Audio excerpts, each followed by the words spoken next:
Welcome to Al Hadi Foundation School.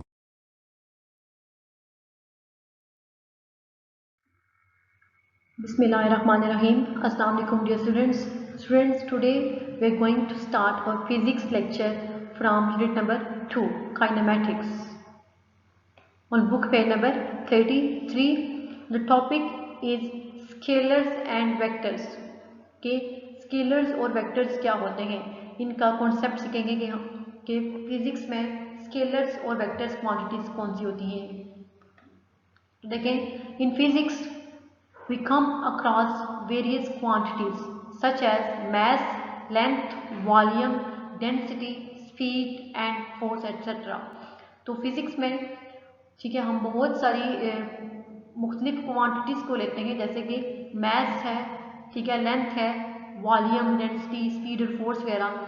We divide them into scalar and vectors, फिर उनको हम scalars और vectors में डिवाइड करते हैं। ये जो क्वांटिटीज़ हैं जिनको हम फिजिक्स में यूज़ करते हैं, ठीक है, वो मुख्तलिफ क्वांटिटीज़ हैं। फिर हम बाद में उन क्वांटिटीज़ को स्केलर्स और वेक्टर्स में डिवाइड कर लेते हैं कि इनमें से स्केलर्स क्वांटिटीज़ कौन सी हैं और वेक्टर क्वांटिटीज़ कौन सी हैं। तो देखिए, फर्स्ट ऑफ ऑल स्केलर्स के स्केलर क्वांटिटीज़ क्या होती है, स्केलर्स क्या होते हैं। A physical quantity which can be completely described by its magnitude, ठीक है, एक ऐसी फिजिकल क्वांटिटी जो कि उसके मैग्नीट्यूड से उसको कम्प्लीटली तौर पे हम बयान कर सकें, ठीक है, हम उसको कम्प्लीटली तौर पे उसके मैग्नीट्यूड के हवाले से डिस्क्राइब कर सकें, वो होती है scalar quantity. The magnitude of a quantity means कि अब ये बात कि मैग्नीट्यूड क्या होता है किसी भी क्वांटिटी का, ठीक है, ये बात तो है कि हम स्केलर को उसके मैग्नीट्यूड से कम्प्लीटली तौर पे बयान कर सकते हैं, लेकिन सवाल ये है कि मैग्नीट्यूड क्या होता है। तो magnitude of a quantity means its numerical value such as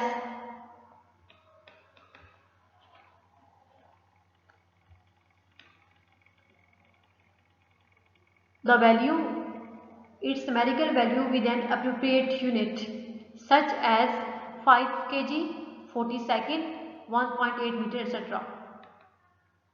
जैसे ये देखें, the magnitude of a quantity means its numerical value with an appropriate unit, कि मैग्नीट्यूड किसी भी क्वांटिटी का क्या होता है, उसका मतलब ये होता है कि उसकी न्यूमेरिकल वैल्यू क्या है, ठीक है, नंबर्स में उसकी वैल्यू क्या है, उसके एक मुनासिब यूनिट के साथ, उसके अकॉर्डिंग जो भी आपके पास क्वांटिटी होगी उसके अकॉर्डिंग उसका यूनिट भी होगा। जैसे कि 2.5 kg, ये मैथ्स की बात हो रही है, वो कितना है, 2.5 kg है, तो ये न्यूमेरिकल वैल्यू है उसकी। 40 सेकेंड इट्स मैग्नीट्यूड, ठीक है, 1.8 मीटर, ये भी मैग्नीट्यूड है। एग्जाम्पल्स ऑफ स्केलर्स आर, अब स्केलर्स की एग्जाम्पल्स क्या है कि स्केलर्स कौन से होते हैं, मैस, जैसे देखें मैस है, अब हम उसको उसके मैग्नीट्यूड से डिस्क्राइब कर सकते हैं, तो वो क्या है, स्केलर क्वांटिटी है। Length, length is also a scalar quantity, उसको भी हम उसके मैग्नीट्यूड से डिस्क्राइब कर सकते हैं, जैसे 1.8 मीटर।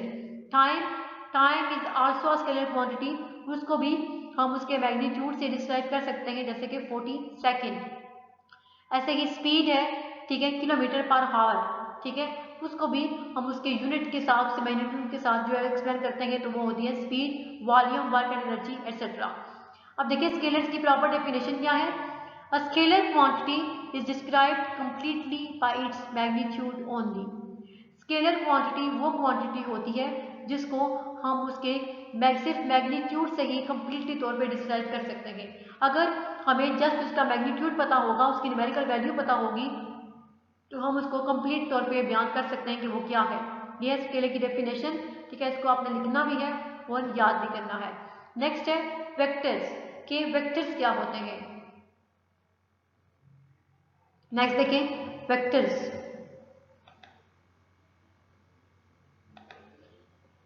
अब वेक्टर्स क्या है।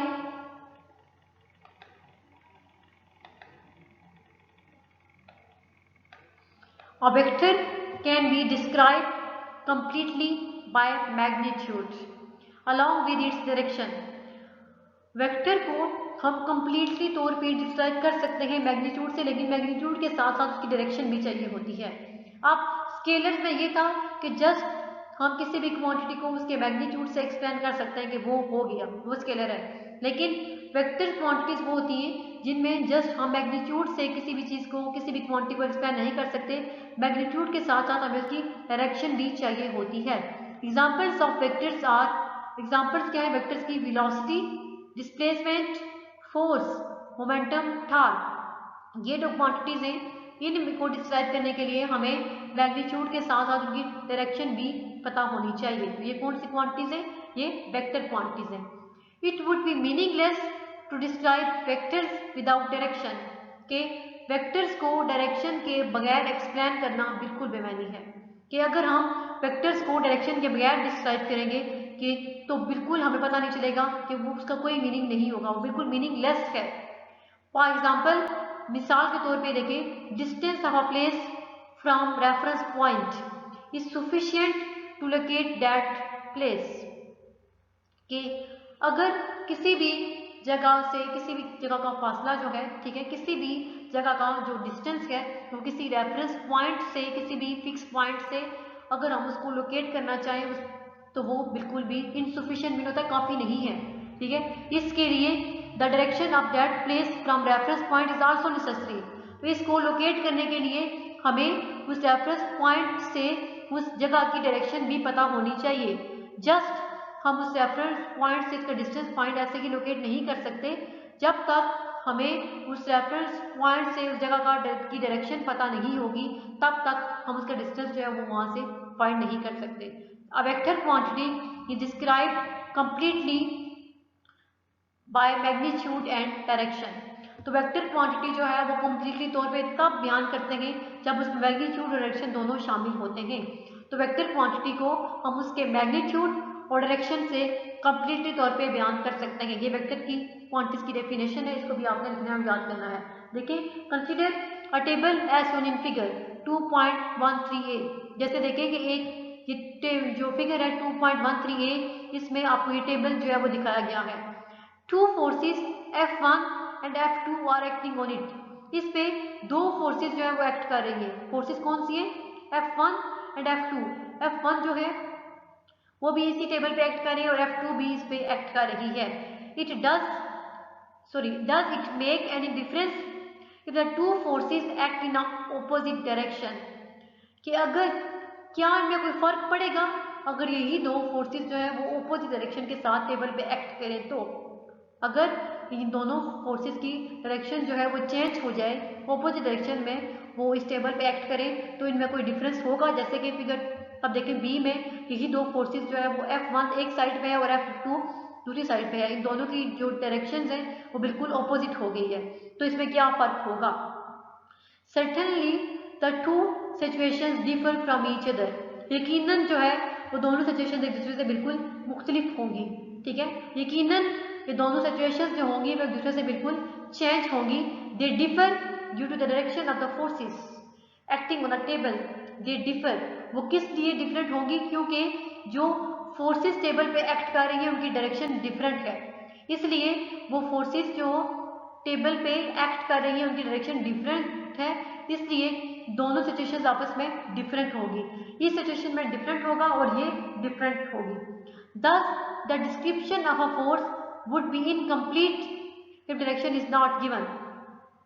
इसलिए किसी भी फोर्स को एक्सप्लेन करना या इसको डिस्क्राइब करना बिल्कुल भी इनकम्प्लीट है, हम कभी भी नहीं कर सकते, क्योंकि अगर जब तक उसकी फोर्स डायरेक्शन गिवन नहीं होगी। अगर हमने फोर्स को एक्सप्लेन करना है, उसको डिस्क्राइब करना है, तो उसके लिए हमें उसकी डायरेक्शन भी चाहिए होगी। अगर डायरेक्शन हमें पता नहीं होगी तो हम उसको कभी भी डिस्क्राइब नहीं कर सकते। सिमिलरली व्हेन वी से, इसी तरह जब हम कहते हैं we are walking at the rate of 3 kilometre per hour towards north, ठीक है, इसी तरह जब हम कहते हैं कि हम 3 किलोमीटर पर आवर के रेट से, ठीक है, वॉक कर रहे हैं नॉर्थ की तरफ, तो वो हम वेक्टर की बात कर रहे होते हैं कि हमने 1 घंटे में 3 किलोमीटर जो है वो डिस्टेंस कवर करना है नॉर्थ की तरफ, तो वो हम वेक्टर की बात कर रहे होते हैं, क्योंकि हमने उसके साथ डायरेक्शन भी बताई होती है कि हम किस डायरेक्शन में मूव कर रहे हैं। डायरेक्शन क्या है? North. It's mean we are talking about vector, हम वेक्टर के बारे में बात कर रहे हैं। तो स्केलर्स वो होते हैं जिनको जस्ट हम उनके मैग्नीट्यूड से डिस्क्राइब कर सकते हैं, मैग्नीट्यूड हो तो वो कंप्लीटली डिस्क्राइब हो सकते हैं, लेकिन वेक्टर क्वांटिटीज के लिए उनके मैग्नीट्यूड के साथ साथ उनकी डायरेक्शन का पता होना भी जरूरी होता है, क्योंकि डायरेक्शन क्या है। अब नेक्स्ट है representation of vectors. Next page पे क्या है कि रिप्रेजेंटेशन ऑफ वेक्टर।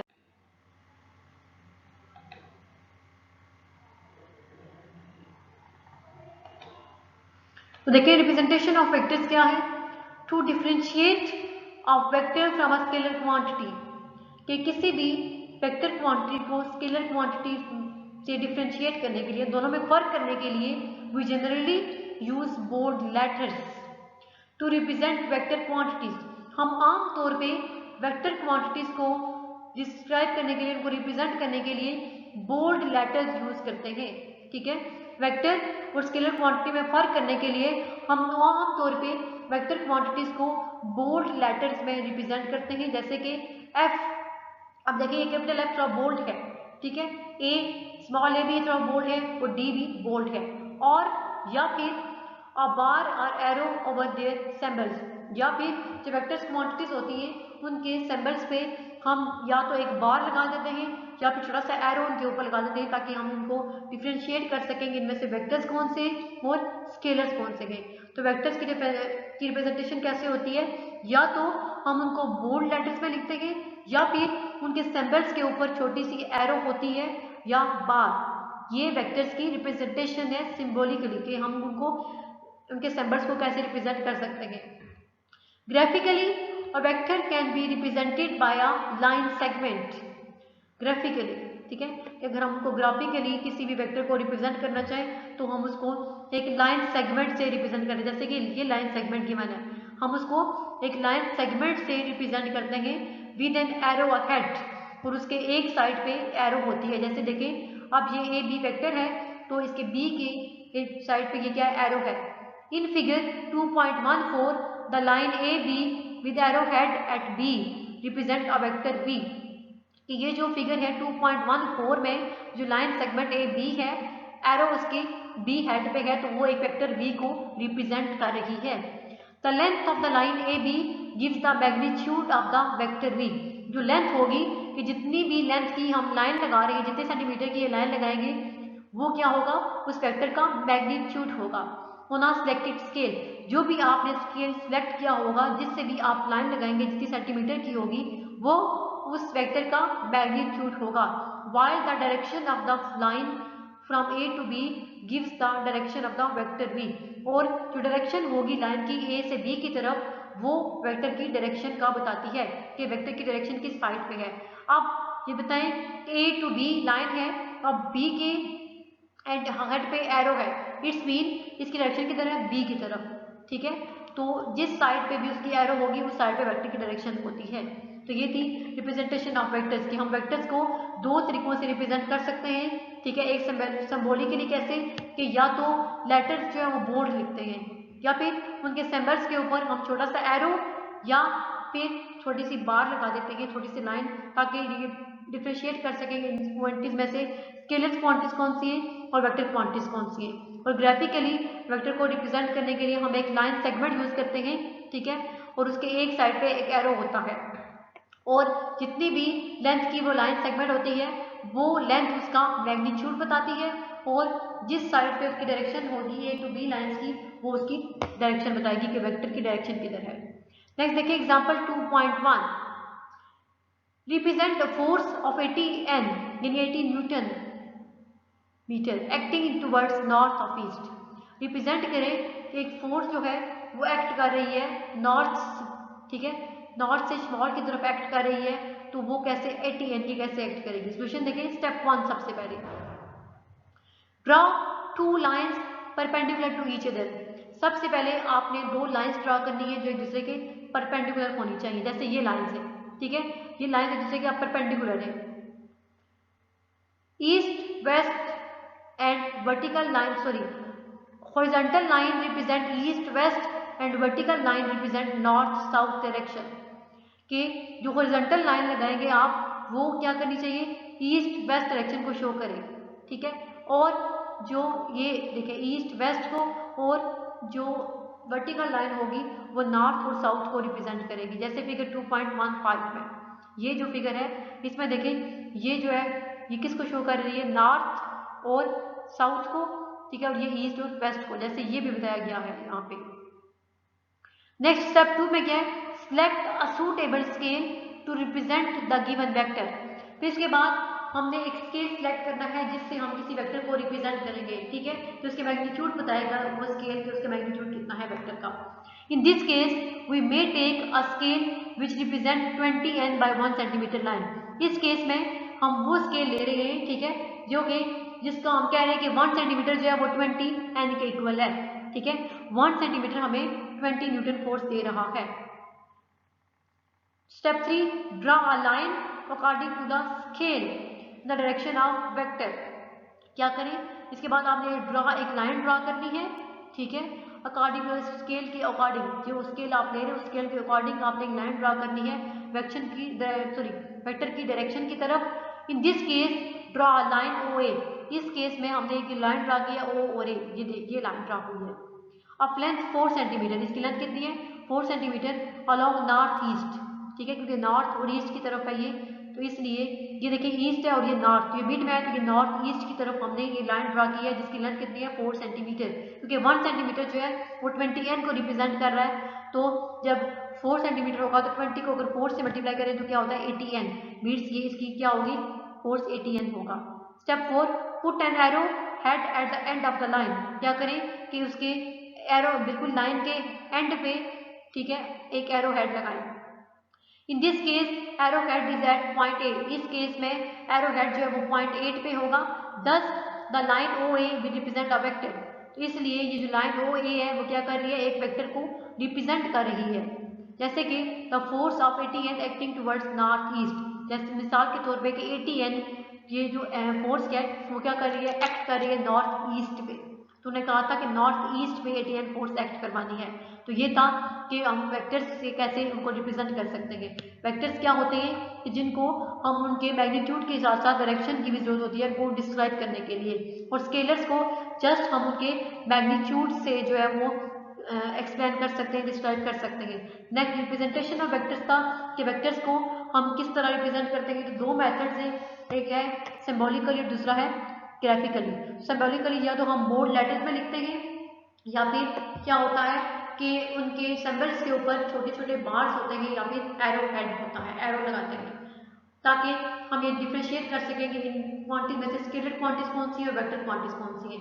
तो ग्राफिकली लाइन सेगमेंट के थ्रू हम एक वेक्टर को रिप्रेजेंट करते हैं, ठीक है, और जितना भी लाइन की लेंथ होती है वो वेक्टर का मैग्नीट्यूड होगा, और जिस साइड पे उस लाइन की डायरेक्शन होगी वो इस वेक्टर की डायरेक्शन कहलाती है। तो ये था स्केलर्स एंड वेक्टर्स के स्केलर्स क्या होते हैं और वेक्टर्स क्या होते हैं। ये स्केलर और वेक्टर्स की डेफिनेशन आपने लिखनी भी है और याद भी करनी है। इसके अलावा रिप्रेजेंटेशन ऑफ वेक्टर्स भी ये आपने याद करना होगा। और जो नोट्स में आपको नोट्स दिए गए हैं, जो क्वेश्चंस ये स्केलर्स और वेक्टर्स से रिलेटेड वो आपने अपनी नोटबुक पे लिखने भी है और याद भी करने हैं। नेक्स्ट लेक्चर में इंशाल्लाह हम नेक्स्ट टॉपिक डिस्कस करेंगे। अल्लाह हाफिज़।